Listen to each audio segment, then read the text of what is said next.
So before we kind of jump into this, I think a lot of you guys are living this every single day, but we want to talk about the influencers first before we jump into a couple other highlights, and then we'll share a couple of use cases, and then I want to share some key learnings based on my own experience and some of the conversations I've been having to date.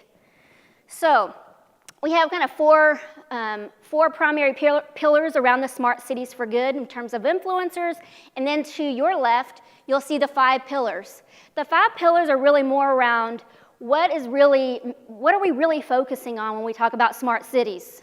And so we kind of compiled that for you. Community and culture, health and wellness, and that's kind of one that you really don't think as much about, but public health is becoming more and more of a conversation today, especially when you think about waste management, water management, and things like that are impacting the way we live and breathe the air, especially large cities.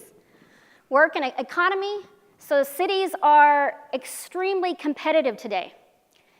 We've heard a lot with the past couple of conferences that I've attended. One was Mobile World Congress Americas. We were just talking about this. Last week I was in Dallas meeting with the 5G Americas team, and we heard it over and over. Cities want to leverage 5G services in a competitive way. What do we mean by that? We want to be first for 5G in our city. Why? It's important for economic development. It's important for launching brand new services that otherwise your legacy infrastructure may not be able to handle. And it allows also for you to really pull in those businesses that might want to open up headquarters in your cities, or partner with some of the universities and even healthcare institutions that are in your cities. So moving on, safety and reliability, and then the last thing, accessibility and being inclusive. Right? So these influencers, I'm not going to go through all of these, but as you can see, we have the city, the municipality itself. We also have the citizens and community, and I believe that Ricky Singh's going to, our next speaker is going to dive into some of that. We also have our vendor and our tech ecosystem, and that doesn't just mean the technology vendors, guys. This means the systems integrators, the consultants, the advisors, the people that you're going to pull in that you believe are your team of experts to help you make better decisions. Sometimes that might be internally within your teams, and sometimes that might be outside. And then the last piece, of course, are you guys, right? We're seeing titles across the board. You know, it's not just the CIOs and CTOs and IT managers that are involved in smart city decisions. Many of these decisions are being made at the department or agency level. Many are being, championed by the mayor. Some are being championed because money or grants and funding is coming down from a federal project that might be a big driver. So as you can see, we are talking about other positions like urban planners and designers. I had some meetings a few weeks ago with some architects and urban planners in the Dallas County School District. And you're starting to think above and beyond just your typical decision makers when it comes to smart cities, because smart cities is really, some of the big decisions are being made at the department and agency level. All right, this is an eyesore, I know. And I don't expect you to read this, but we will make this available so you can kind of see this is such a compilation of the technologies on the left and the applications on the right, and there's so many more above and beyond what we've listed here. These are some that we've identified that, just based on feedback and conversations and things that we've gathered, what we're bringing technology to the application, right? And something that we heard at Mobile World Congress, that cities are becoming product companies, they're becoming service companies, they're becoming software companies, right? You're hearing all of these things that it's like, whoa, wait a minute, that's not what we do, right? But as we look at smart city solutions, a lot of this is driven through software and applications, the cloud, and all of these things that are going to come together. So we're going to skip through this and head to our next area. This is really more about the buzz in the industry, right? What's coming down the road? What's next? Us in the industry, the analysts, those that are kind of diving into the technology, we're hearing just a whole host of things around blockchain and artificial intelligence and neural networks and cognitive learning and robotics and automation, all of these things, right? And it's understanding you guys don't need to be experts in this. There are people out there that can help you with that. Second, some of these things are really early, and a lot of this buzz is just buzz now. And the important thing is you partnering with folks that can help you sift through the noise, because there is a lot of noise out there. And for you guys, it's making sure you're choosing the right technology partners and you're bringing in the right people, right? And doing your homework. If you are looking at some of these things, I definitely want to hear about it because it's exciting, and you probably are ahead of the game. And on to the right, what's next? You know, this is something that we had mentioned in our spring event, some of these things that are kind of impacting cities.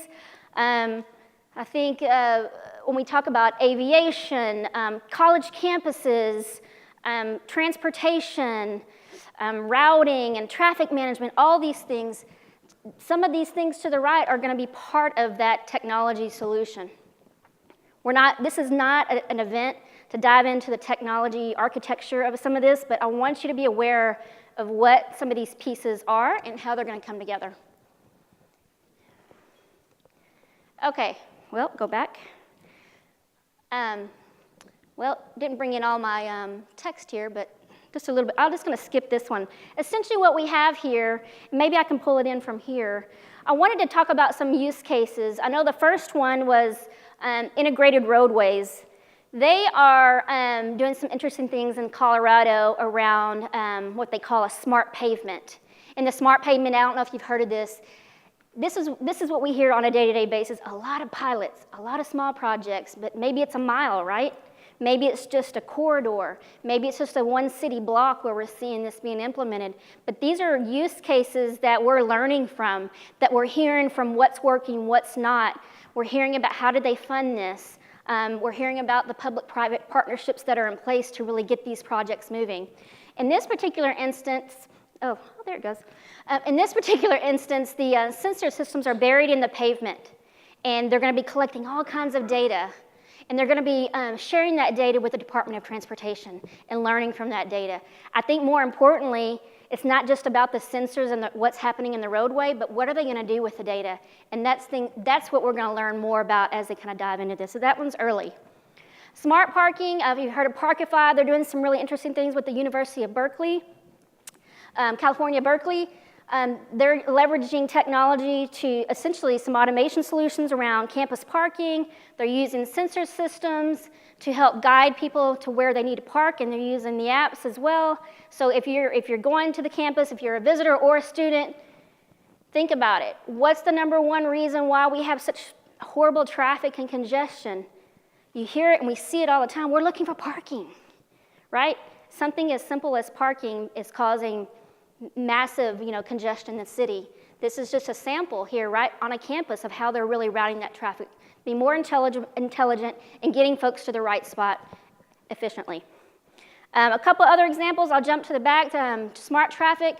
This was one that we were discussing at 5G Americas last week, which was very interesting because there's some really hard ROI with this one. That's more exciting, I think, to all of us, is not just the pilots and the use cases and things that are happening out there, but are we saving money? Are we making money, right? How are we paying for this? Is it actually helping the city or helping the citizens? In this particular case, Alibaba has partnered with a city in China I'm not going to even attempt to pronounce, and they're also going to be launching the same solution in Kuala Lumpur, and it's called City Brain, and they're monitoring every vehicle. And they've already have talked about some of the improvements. They've reduced traffic jams by 15%. So that's just an example. But I think as you think through use cases and projects that are happening in your city, think about a goal of what you want to reach, or think about some metrics, some ways that we can really share that with the city, share that with the stakeholders, the decision makers, because those kinds of wins really go a long way for your next project. And I'll allow you to read some of these others when we get this deck out to you. We'll email this out to you. All right, so 4 steps to reach good, because really this conference is about smart cities for good. And what do we mean by that? So many projects, I think Bill and I were talking earlier about a city win, and the use case was we're fixing potholes. Is that exciting? Maybe not. Is it the sexiest solution out there? No. But, it's a use case that we're hearing about for smart cities, right? But when we think about smart cities, we want to think through this. And I know Ricky's going to talk more about the citizens and, what's important. But really, there are 4 primary pillars to reach good. We're going to walk through each of these: redefine, rethink, reorganize, and relate. So let's start with redefine. We must start with redefining the city, our city's goals. And I know this starts at the top, right? But you as a CIO or a decision maker or an influencer in your city are a stakeholder. You have a lot to provide and a lot to offer there. So the plans must include topics around innovation and projects to embrace automation and technology, bringing in the right partners and making the right decisions with the technology vendors that you use today. We also must redefine funding. We will not get there with the traditional funding models. We just won't, right? I think the one thing that we hear the most is we will not be funding this with tax dollars. So then what do you do, right? So I really encourage you guys to give us your feedback around what's happening with you, with your own personal experiences. And when we sit through our use case breakouts, I really want to get some feedback around that as well. And some of our experts in the audience have hands-on experience with projects and how they funded them, so we want to learn more about that from you and share and exchange that information, because funding is a big, stopgap for a lot of things, right? And then the 3 Ps, the public-private partnerships.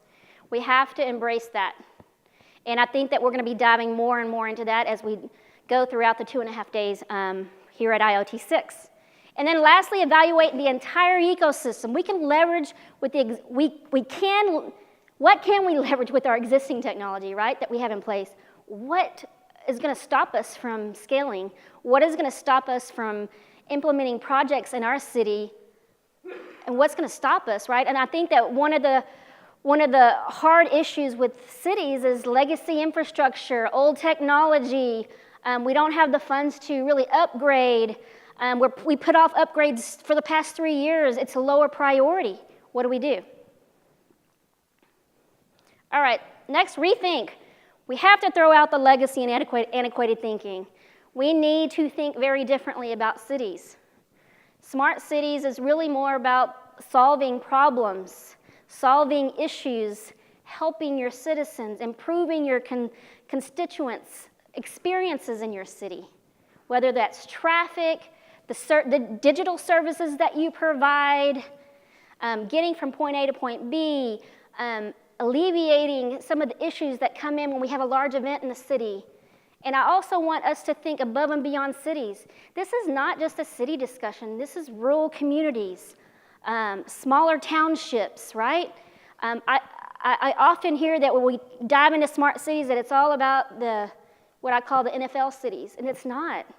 This is a discussion across size of city, across size. We have to think about new ways to perform old tasks, new ways to serve our citizens.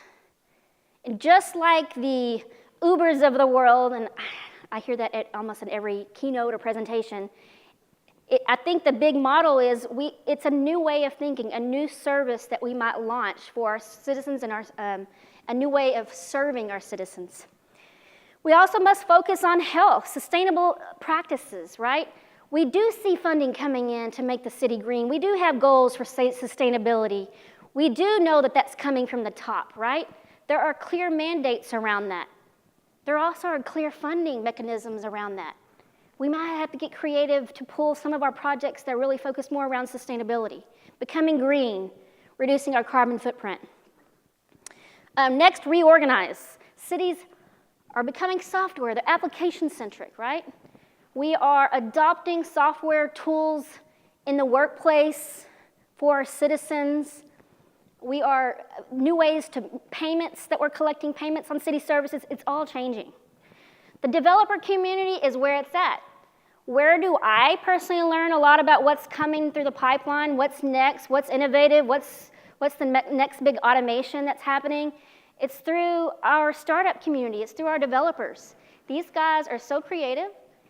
They present new ideas to old problems, and I encourage you guys to embrace the developer community if you haven't already. Also, cross-collaboration. We know that when it comes to data sharing, right? This is my data in my department, my agency. I'm not sharing that with your department, your agency. We have to get outside of that. If we are going to leverage data the way data is supposed to be leveraged for smart city solutions, that means the most intelligent information that your agency and department is collecting must be shared. It must be open. We can't just be open to our citizens. Open government means more than that. It means open to our departments and agencies as well. The last thing is being relatable. We have to relate. Early wins must tie to the citizen and the community. There will be wins down the road that might be more personal, maybe more operational, back office, or something that's really specific to your own operations. But if we start with the citizen, if we start with the residents, if we start with the visitors to our city and our communities, that is where we're going to see early wins. You get community acceptance, you get community backing, that becomes drivers for possibly future tax dollars, which we hope that comes in. But the only way we're going to get there is if we really start with the citizens.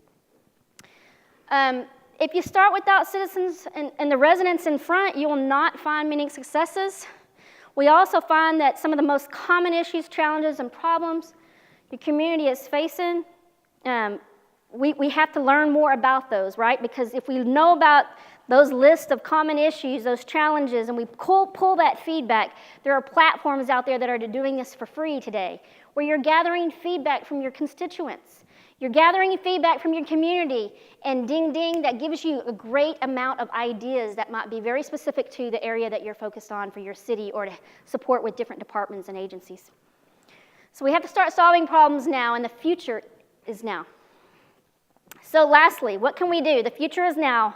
So 2 goals. One at the top, using public infrastructure and private data to deliver better services. Second goal, solve civic problems without tax dollars. We have to start there. If we already see that the wall's going up, and the reason why we're seeing such slow progress is because of that. So we have to be creative. The 3 Ps will get us there. We'll dive into that, and I hope to have more discussion with you guys in the use cases and in the panel discussions that we have. Again, the 5 pillars are listed there, but lastly, let's talk about these 7 or so just topics that we need to take away with us. We need to embrace the developer community, focusing on citizen-centric services, the well-being of our citizens, the customer experience. That's what CX is, right? They are your customer. What is their satisfaction level, right? We have to find new models for partnerships inside and outside government. That might mean the traditional players and partners and technology vendors that you work with might expand a bit. You might be working with some new companies and new vendors that you haven't in the past. We have to change and enhance our procurement processes. Behave more like a product and software company, again, we mentioned that. And then the last 2, innovate. We need to test, deploy, pilot, and scale, right? There's a lot of pilots going on right now. We can learn from them. We don't get too excited about them until we start seeing the ROI. We've got to see ROI. And how do we measure that? Is that through citizen satisfaction? Is that through some dollar amount or percentage saving or percentage improvement in traffic? What is that? But you have to have metrics. We have to measure something. Last thing, sharing assets and tech, right? We have to have cross-collaboration. That goes back to open government being not just with the cities and fed, state, and local across, but also internally. I have 7 minutes, so I will open it up to questions, topics, discussions, anything that you want me to elaborate on, or anything that might be specific to you, or a question that you might have for me. There's got to be some questions out here. Or do we need a few drinks first? Oh, too early. All right, so real quick, how many of you guys, raise your hand, believe that you're already in the smart cities project game? You're already starting. You're well ahead. How many feel that it's new, brand new to you, and that you've got to get a lot of things prepared to get things going? How many are funding smart city projects with internal tax dollars today? 4. How many are evaluating, exploring, or even implementing public-private partnerships today? A lot more. How many are utilizing other creative payment models or fee models to get your projects done? That's about almost as much as the public-private partnerships. So I would love to dip into that. You raised your hand. Can you talk about what you're doing with that particular example? We're working with, please just say who you are and what company. Yes, Scott Cromwell, City of Salina, Texas. So Salina is 17,000 people today. By 2025, we'll be right at 70,000 people, so we're a growing city in North Texas. Mm-hmm. Total build-out will have around 300,000 people in Salina, which is projected to be around 2040. So one thing for that build-out, there's going to be around 22,000 homes have been approved by City Council. So one thing our City Council and Mayor did, we implemented a technology fee for every building permit that comes in. A certain amount of money comes into the technology fee itself, which will help grow our smart city portion of it. It's what we plan on doing with it. Do you think that's easier for cities or communities that are building out because you're able to tack Correct. that on? Yeah, building out wise, I mean, because those homes haven't been built yet, they've all been approved. And obviously these developers, once they, the developments itself, we have 7 of them that have already started. And over just between now and 2025, we'll have about 12,000 homes, new homes will be built. Wow. So, we'll be using that money to put in our infrastructure. Is that something that was approved, where did that start? Started with our city manager, and then took it to council, and council approved it. Oh, great, that's good feedback. Who else raised their hand? Love to get your feedback. What's happening in your city? So I represent the state of New York, so not a city. Okay, that's right. I remember there was one on there. So one state. Hey, great, I'm on. So I think to your point is one thing that we're doing is offering a shared services model. So we have a Tier 3 plus data center that we've consolidated around the state of New York, and we're offering a shared services for co-location, disaster recovery, and cybersecurity on the counseling and consulting side.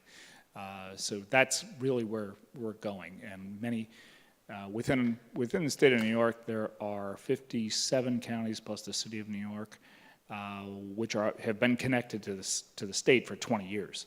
So we're looking to leverage that, and we have something like 1,400 miles of fiber optic cable that we own and manage. So we're looking to provide that to the cities around the state.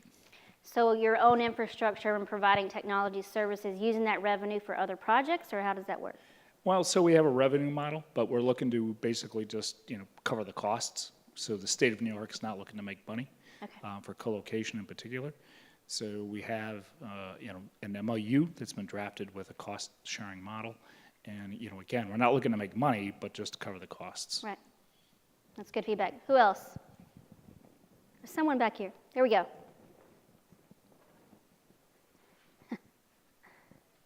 Phil's going to get his workout on tonight.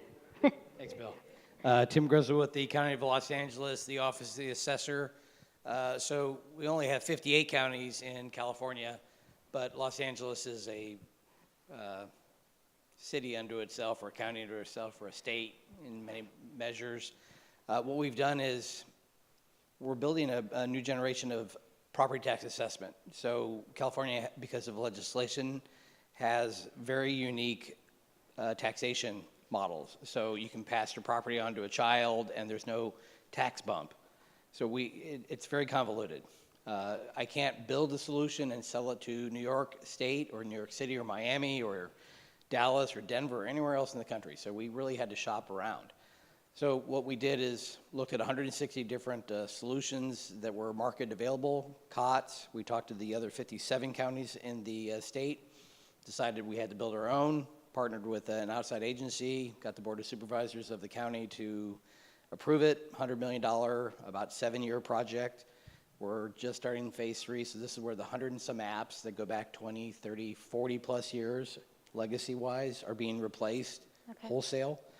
Once we get done, everything that's built in Los Angeles, so we've got ports, we've got refineries, we've got movie studios and theme parks and marijuana growing operations and all this great stuff, everything but mining seems to happen in LA. We can take that and sublet that off to the rest of the counties in the state. So it's not necessarily, when you talk about 3 Ps, Right. public-private, so this is public-public partnership. So we get to sell bits and pieces of this. So whatever they want to buy, they can say, you know what, we're going to cobble together 3 or 4 counties, have our own downtime, put ourselves on our own box. We're not with San Francisco or Orange County because God knows LA doesn't want to host this. So we don't want that, the downtime that goes with it. So we'll do a JPA or a MOU, put it out in the cloud. Our shared services, similar to New York, in LA County, hosts 40-some different departments for the 100 and some thousand people that we employ and the 10 million people in the county. So we've offered cloud services because in some cases the departments have come back and said, you just don't meet our needs. You don't have SLAs that are established. We pay all this money. So we said, fine, we'll give you Amazon Cloud, Oracle Cloud, IBM Cloud, Google Cloud, Azure, take your pick. And if you don't like those, stick with the county and we'll hook you up or we'll find another solution.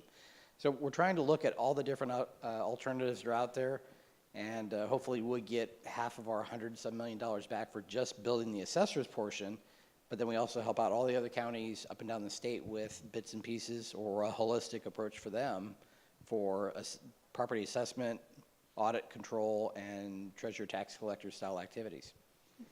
Unfortunately, it's just California unique, so. And is there, I was going to ask too, because the Olympics, are there any drivers or funds coming through or just energy from a funding perspective because of that? The only thing I've seen is 2020 census, not the Olympics yet. And a bunch of NFL teams that have come into town recently. It's a little busy. All right, so I'm going to wrap this up because I'm going to introduce our next speaker.